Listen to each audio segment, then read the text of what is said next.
Hi everybody, it's Wendy from Ask the Landlady, and I'm here with all the tips and tricks to help you make a profit in real estate rentals. And today's question is, this is kind of a unique one for me. I hadn't thought of this before, so it was kind of good to delve into it. And that is, can I require drug testing on my tenants? Can I actually drug test my tenants? Okay. This is a huge concern for landlords. Drug abuse is definitely a huge concern. Nobody wants their house turning into a crack house or see a line of people going in to buy drugs and the neighbors are gonna talk, everybody's gonna be mad. It's just terrible. You don't wanna do that. But drug testing your tenants, of course, is gonna be considered an unlawful invasion of their privacy, okay?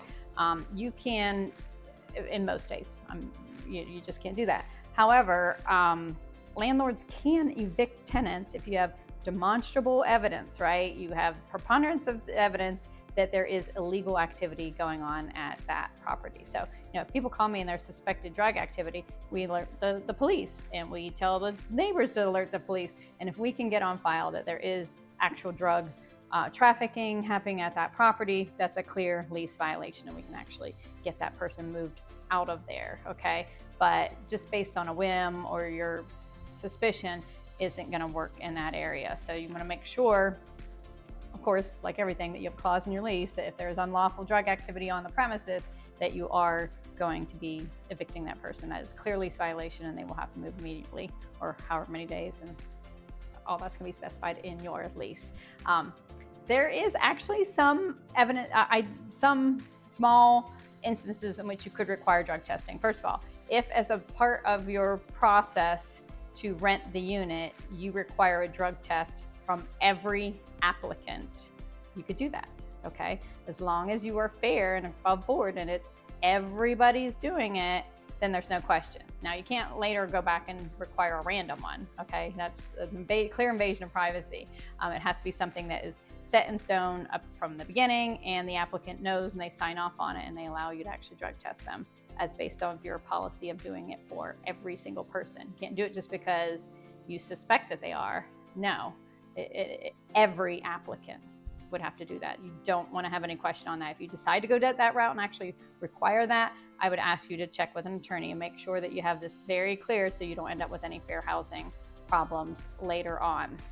Now, designated housing for sober living and requirements for recovering people with addiction, they could have those requirements in place, and that's a whole different ballgame. If you're going to do properties where it's all recovering addicts, there are some instances in which you can do that type of drug testing. So something to consider in this whole realm of dealing with this issue is that formerly addicted drug users are considered a protective class, okay, under the Fair Housing Act. So you cannot deny an applicant that comes to you with a form based on the fact that they used to do drugs, okay, or they've had some drug stuff in the past. If they are recovered and they have documentation on that, they are a viable and protected class for that applicant, right? Just because they did meth 10 years ago and they are now recovered, you cannot use that against them. They are protected under fair housing, okay? So make sure you don't have that problem. Now, because drugs are federally illegal, if they're addicted to drugs currently, you can have that specification in place that they are not protected as an active drug user, okay? It's have to be recovered, okay? This doesn't happen when it comes to alcohol abuse, okay? Because alcohol usage for people over 21 is not illegal, okay? So if someone is an alcoholic and you're like, I know they're an alcoholic and I'm going to deny them based on that, you cannot do that, okay? Because an alcoholic is often considered a protected class, okay? That is a disability. To be, to suffer from alcoholism is a disease, and that is something that could be protected. You can't deny them based on that history, okay? So be very clear about that. If they know they're an alcoholic, you know they're an alcoholic, you can't deny an application based on alcoholism, okay? So be very careful. Always tread carefully when you're faced with these types of situations. If you have any question, run it by an attorney for sure, okay? But I would never take an application and say, somebody says, oh, they're an alcoholic, don't let them in your property. That is not a reason to deny that application, okay? There might be another reason, but that's not the reason. Okay, let's be clear on that. So again, if you have any questions, feel free to shoot them in the comments. I'd love to engage with you. You can also go to my website, askthelandlady.com, and shoot me an email, because again, it's not easy. We get into some really tricky situations with our tenants, don't we?